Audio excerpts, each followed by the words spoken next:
Bonjour à tous. Tout d'abord, je tiens à remercier le Bureau national du Collège tunisien d'urologie ainsi que le professeur Nouira Yassine pour cette occasion de présenter certaines situations cliniques portant sur les traumatismes fermés durables.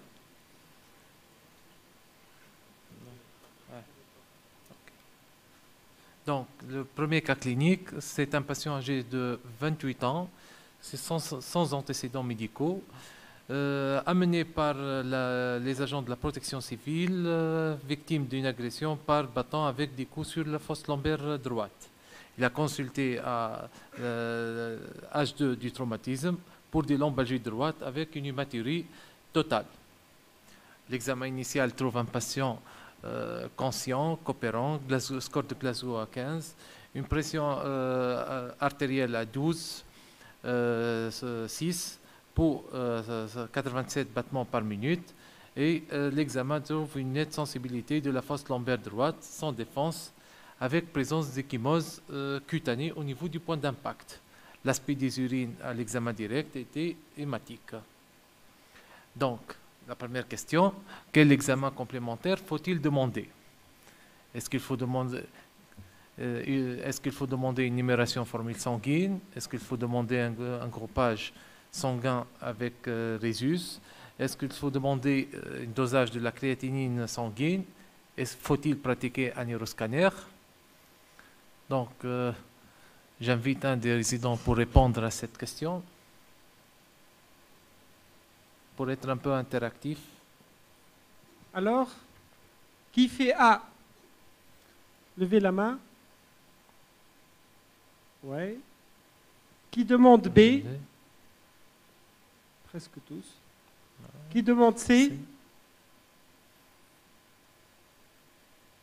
Et qui demande D? Bon, mitigé. Donc, on demande une numération formule sanguine, un groupage sanguin avec Rhésus pour des éventuelles transfusions en fonction des chiffres d'hémoglobine et l'évolution ultérieure.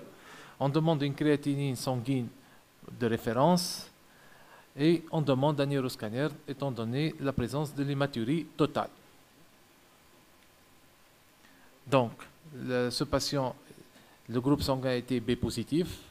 Il a un chiffre d'hémoglobine à 13 grammes par décilitre et il a une fonction rénale normale à 65 micromoles par litre. L'uroscanner a montré une lacération médio-rénale droite de 28. Une lacération médio-rénale droite de 28 mm avec étendue sur 7 cm, absence d'extravasation de produits de contraste au temps artériel et tardif. Comment classer ce traumatisme rénal selon la classification de l'Association américaine de traumatisme? Donc, c'est le grade 3. C'est une lacération de plus de 1 cm, mais sans rupture des cavités excrétrices ni atteinte pédiculaire. Donc, la deuxième question, quelle est la conduite à tenir face à ce patient?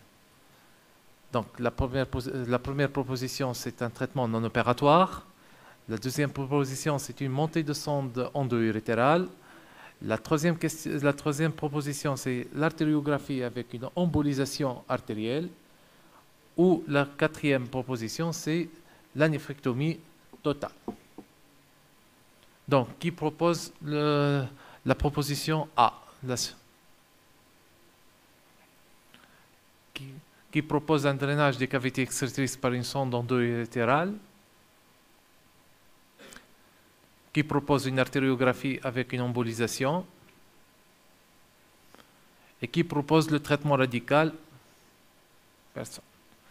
C'est exactement comme vous avez répondu. Donc, c'est un traitement non opératoire. Maintenant, je pose la question sur les éléments de traitement non opératoire. Donc, la première proposition, c'est le monitorage, la surveillance de la fréquence cardiaque, de la tension artérielle et de la température. La deuxième proposition, c'est un sondage vésical.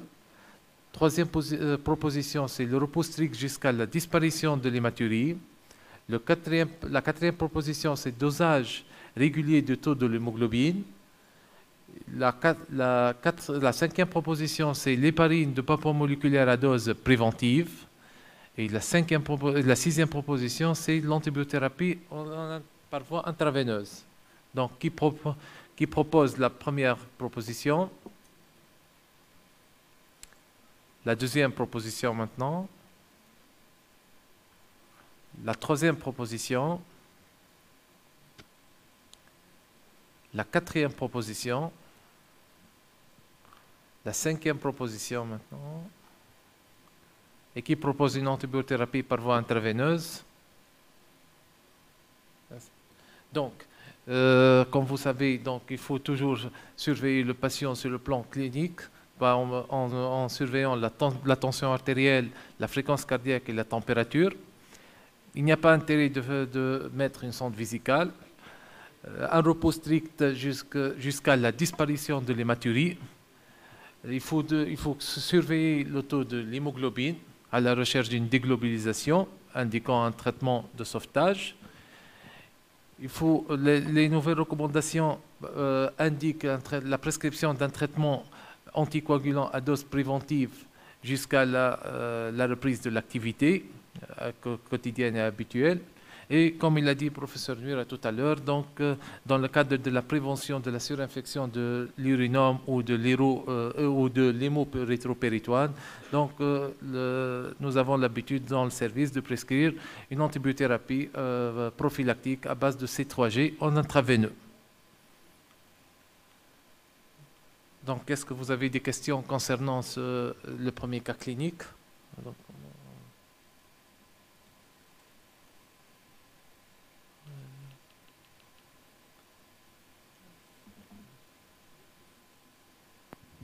alors, des questions?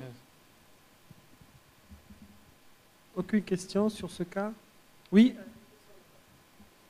As-tu au micro? Micro?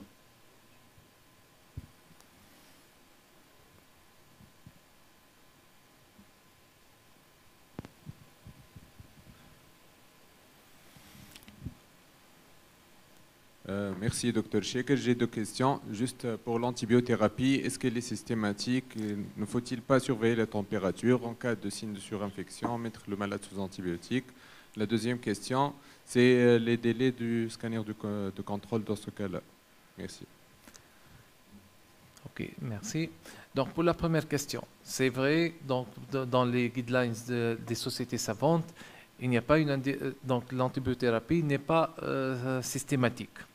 Mais, comme il a dit le professeur Nuira tout à l'heure, dans l'habitude de notre service, on prescrit de l'antibiothérapie à titre prophylactique. Donc, c'est sur papier, les guidelines, pas d'antibioprophylaxie, mais pour prévenir, à titre prophylactique, pour prévenir les complications. Je m'excuse pour la deuxième, je n'ai pas bien entendu. Le scanner de contrôle, c'est pour les recommandations, le scanner de contrôle est indiqué pour les traumatismes graves, donc de type 4 ou de type 5.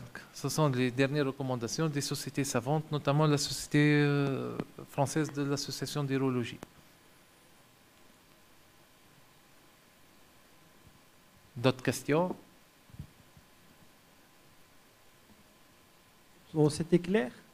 Donc, je n'ai pas de questions en ligne. Je rappelle que tous ceux qui sont en train de nous suivre sur YouTube et sur Zoom peuvent participer par visioconférence à la discussion des cas cliniques. Il faut juste que les gens qui sont actuellement sur Zoom lèvent la main et je leur donnerai la parole en visioconférence. Mais je pense qu'on peut passer au cas suivant. Donc, on passe au deuxième cas clinique. Donc, c'est un jeune patient de 19 ans qui est sans antécédent particulier, victime d'un AVP avec un point d'impact sur le flanc droit. Il consulte pour des lombalgies droites avec une hématurie totale. L'examen initial trouve un patient en bon état, conscient, coopérant, stable sur le plan hémodynamique avec une tension à 13,8, pouls à 78 cycles par minute, il est apéritique, 37,3 de température. L'examen abdominal trouve un abdomen souple, sans défense, un empattement douloureux de la fosse lombaire droite. Donc je m'excuse, c'est une faute de frappe, donc fosse lombaire droite, une hématurie macroscopique non cailloutante. Donc, de nouveau, la même question qui se répète. Quel examen complémentaire faut-il demander? Faut-il demander une numération formule sanguine? Faut-il demander un gros pas sanguin, une créatinine sanguine et un neuroscanner? Donc, qui demande la numération formule sanguine? Qui demande un groupage? La créatinine sanguine et l'euroscanner. Donc, tout à fait. Donc, on demande une numération formule sanguine pour diagnostiquer une déglobalisation, un groupage sanguin pour d'éventuelles transfusions, la créatinine pour avoir une idée sur la fonction rénale et l'euroscanner étant donné du mécanisme violent du traumatisme et la présence d'une hématurie totale. Donc, le patient avait un groupe sanguin O positif, hémoglobine à 12 grammes par décilitre, fonction rénale correcte avec créatinine à 87 micromoles par litre. L'euroscanner montre un hématome du pôle inférieur. Donc, sur les clichés tardifs, on note une extravasation du...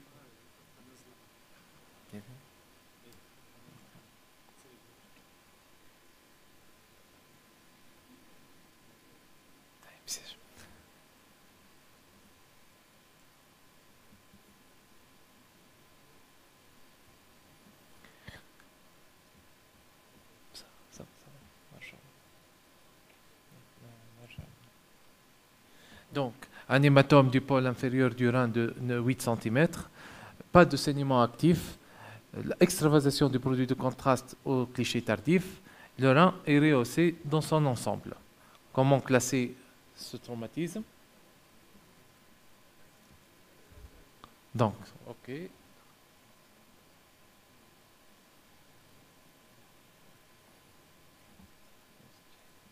Donc, tout à fait, c'est le grade 4. C'est une lacération de plus 1 cm avec rupture des cavités excrétées, étant donné qu'on a une extravasation du produit de contraste.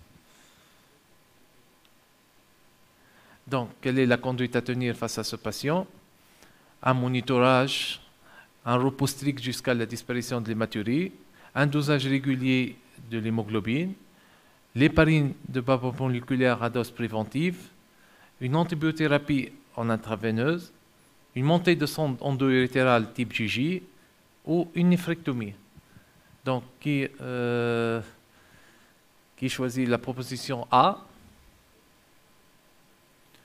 la proposition B, la proposition C, la proposition D, la proposition E, le drainage des cavités excrétées par sonde JJ, une néphrectomie. Personne. Donc, il faut il faut surveiller les paramètres hémodynamiques et la température, le repos strict jusqu'à la disparition de l'hématurie, un dosage régulier de l'hémoglobine à la recherche d'une déglobalisation, l'héparine de papa moléculaire à dose préventive jusqu'à la reprise d'une activité habituelle, l'antibioprophylaxie en intraveineuse, comme on a détaillé tout à l'heure, et on ajoute un drainage des cavités excrétrices par une sonde endo-urétérale de type JJ, étant donné que c'est un stade 4. Stade 4 avec extravasation du produit de contraste au temps tardif. Et pas d'indication et pas de place pour un traitement radical. Donc, est-ce que vous avez des questions concernant ce cas clinique? Alors, une question ici. Micro, s'il vous plaît. Allez.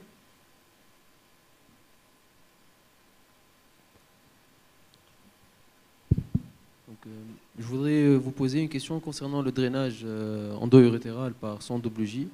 Est-ce que c'est systématique de drainer, dans ce cas-ci, les voies excrétrices droites, ou plutôt faut-il surveiller en cas d'apparition de signes de surinfection de cet urinome, alors là, recourir à un drainage?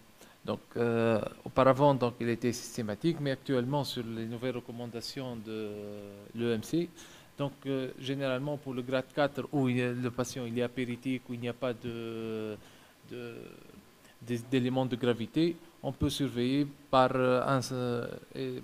cliniquement et scanographiquement un scanner à J3. Si l'augmentation de la taille de l'urinome, donc on est amené à drainer les cavités excrétrices.